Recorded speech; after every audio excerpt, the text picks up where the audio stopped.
दोस्तों, सैयारा ज़ोहरा यानी planet Venus को हुस्न की अलामत समझा जाता है, लेकिन इसके पीछे एक दास्तान छुपी है।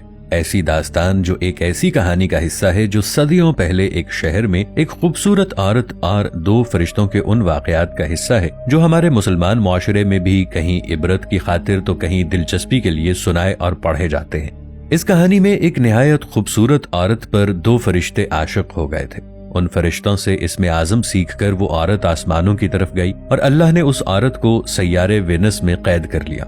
अब इस कहानी का तारीखी एतबार से क्या मकाम है और क्या वाकई फरिश्ते किसी औरत पर आशिक हुए थे?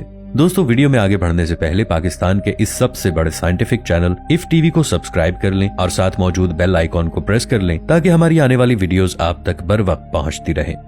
दोस्तों, यहूदी हजरत सुलेमान अलैहिस्सलाम को नाउजुबिल्लाह एक जादूगर मानते हैं, जिनका मानना है कि वो अपने जादू के जोर से जिन्नात पर काबू पाते थे। मगर कुरान की सूरतुल बकरा की आयत 102 में अल्लाह ताला उनके इस दावे को गलत करार देकर फरमाते हैं कि हजरत सुलेमान अलैहिस्सलाम ने कुफ्र की बात नहीं की, बल्कि शैतान ही कुफ्र करते थे और लोगों को जादू सिखाते थे। इस आयत मुबारका की रोशनी में ये बात वाज़ेह है कि हजरत सुलेमान अलैहिस्सलाम के पास कोई जादू नहीं था, बल्कि अल्लाह ने उनको वो ताकत अता की थी जिसकी मदद से वो जिन्नात को काबू करते, और वो जादू बिल्कुल नहीं था जैसे यहूदी समझते हैं। जादू की इब्तदा भी वहीं से हुई जिस दौर की बात इस आयत मुबारका में की गई है, यानी कदीम बाबिल शहर से। उन कामों की वजह से उस मुआशरे में बदआमालियों का राज बढ़ता चला गया और मुआशरा हर किस्म की अखलाकी बुराइयों का शिकार होता चला गया। अब यहाँ से उन दोनों फरिश्तों का तज़किरा शुरू होता है जिनको अल्लाह ताला ने उस मुआशरे को राह रास्त पर लाने के लिए भेजा था, जिनके नाम हारूत और मारूत थे। कुरान की इस आयत मुबारका जिसमें हारूत और मारूत दो फरिश्तों का जिक्र आया है, मालूमात से भरी एक आयत है, लेकिन अफसोस ये है कि आज भी हमारे मुसलमानों में अक्सरियत इस आयत मुबारका की तफसील को उन रिवायात से जोड़ते हैं जो कदीम इसराइलियात का हिस्सा रही हैं और जो यहूदियों की तालीमात का हिस्सा भी थी। इस कदीम इसराइलियात में हारूत और मारूत के किस्से को अलग तरीके से बयान किया गया है जो एक मनगढ़ंत कहानी पर मबनी है, लेकिन आज भी बेशतर तफासीर में उसी कहानी का जिक्र मिलता है जिसे इसराइली रिवायतों में बयान किया गया था। दोस्तों, कुरान करीम में दो फरिश्तों को इंसानों के एक ऐसे गिरोह के पास भेजे जाने का जिक्र मिलता है जो गुनाहों में मुब्तला थे। वो फरिश्ते अल्लाह ताला के हुक्म पर उन इंसानों का इम्तिहान लेने के लिए उतरे थे। एक रिवायत के मुताबिक वो फरिश्ते इंसानों को खुद जादू नहीं सिखाते थे, बल्कि उन्हें जिन्नात के एक ऐसे गिरोह के बारे में बताते जहां से वो जादू सीख सकते थे, लेकिन साथ ही साथ वो उन लोगों को जादू की तबाहकारियों के बारे में भी खबरदार करते। लेकिन उन फरिश्तों का जिक्र आते ही हमारा जहन उस कहानी की तरफ चला जाता है जिसमें दो फरिश्तों को सजा देने की बात की गई है और जिसमें ये जिक्र किया गया है कि उन फरिश्तों को इंसानी रूह और इंसानी सिफात देकर जमीन पर भेजा गया था। हमारे यहाँ ये कॉन्सेप्ट उन्हीं इसराइली रिवायात से फैला है जिनका हकीकत से कोई ताल्लुक नहीं। उन कदीम इसराइलियात की रिवायात के मुताबिक हजरत इदरीस अलैहिस्सलाम के जमाने में एक मर्तबा फरिश्तों ने बनी आदम पर एतराज किया कि ये निहायत बदकार हैं, इनकी जगह हमें जमीन पर हुकूमत दी जाए। जिस पर अल्लाह ताला ने उन्हें कहा कि इंसानों को गुस्से और शहवत की जो कमजोरियां दी गई हैं वो तुम्हें दे दी जाएं तो तुम भी गुनाह करोगे। फरिश्ते कहने लगे कि हम तो गुनाह के पास भी ना जाएंगे। फिर फैसला ये हुआ कि फरिश्तों की उस जमात के दो आला दर्जों के परहेजगार फरिश्ते चुनकर उन्हें ये इंसानी कमजोरियां दी जाएं और जमीन पर उतार दिया जाए। यूं हारूत और मारूत को शहर बाबिल में उतार दिया गया। बाबिल के लोग उनके पास आते और उनसे जादू सीखने की ख्वाहिश करते। ये लोगों को खूब खबरदार कर देते हैं कि जादू बड़ा गुनाह है और ये सीख कर तुम जहन्नम में जाओगे। लेकिन जो लोग फिर भी इसरार करते उन्हें ये सिखा दिया करते और फिर रात को इसमें आजम पढ़कर ये दोनों आसमान पर चले जाते। इस तरह एक तवील जमाना गुजर गया, यहाँ तक कि ज़ोहरा नामी एक बेहद हसीन खातून उनके पास आई और उनके सामने अपना मसला पेश कर दिया। अल्लाह ताला ने जो नफसानी ख्वाहिशात उन फरिश्तों में रखी थीं वो भड़क उठी और उनके अंदर उस खातून के साथ बुराई करने की ख्वाहिश पैदा हो गई। उन्होंने उसे बुराई की दावत दे दी कि तुम हमें अपने साथ जिना की इजाजत दे दो। ज़ोहरा ने उनसे मुतालबा किया कि तुम शिर्क करो तो मैं तुम्हारी हूँ।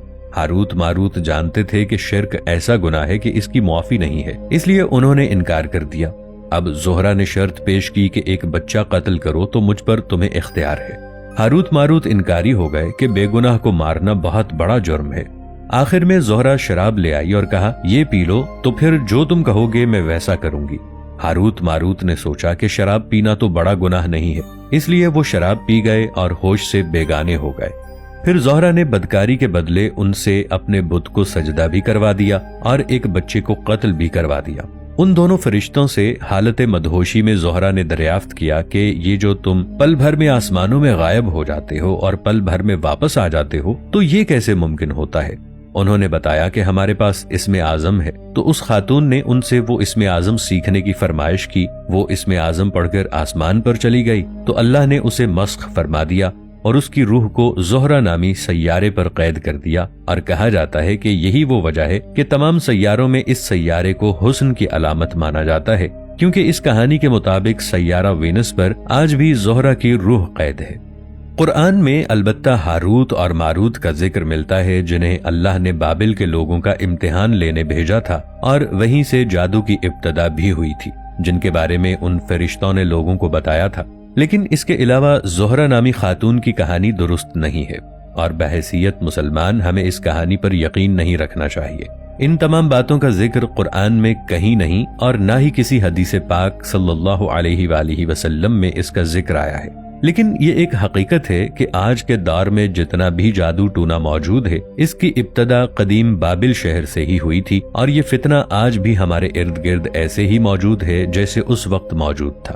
اس وقت بھی فرشتوں نے لوگوں کو خبردار کیا تھا کہ یہ بہت بری چیز ہے، اور آج بھی قرآن میں ہمیں بتایا گیا ہے کہ جادو کے پاس مت جاؤ، کیونکہ یہ انتہائی بری چیز ہے۔ دوستو، معتبر تاریخوں کے مطالعے سے معلوم ہوتا ہے کہ نمرود کے زمانے میں بابل کے جادوگروں نے 6 طلسمات ایسے تیار کیے تھے جو عقل و فہم سے بالاتر تھے۔ انہوں نے تانبے کی ایک ایسی بطخ بنائی تھی جو کسی چور یا جاسوس کی خبر دیتی تھی۔ جب بھی کوئی چور یا جاسوس شہر کی 4 دیواری میں داخل ہوتا تھا تو یہ بطخ خود بخود بولنے لگتی تھی، اور لوگ سمجھ جاتے تھے کہ شہر میں کوئی بدطینت شخص داخل ہوا ہے۔ لوگ اس کی تلاش میں لگ جاتے، آخرکار اسے گرفتار کر لیا جاتا۔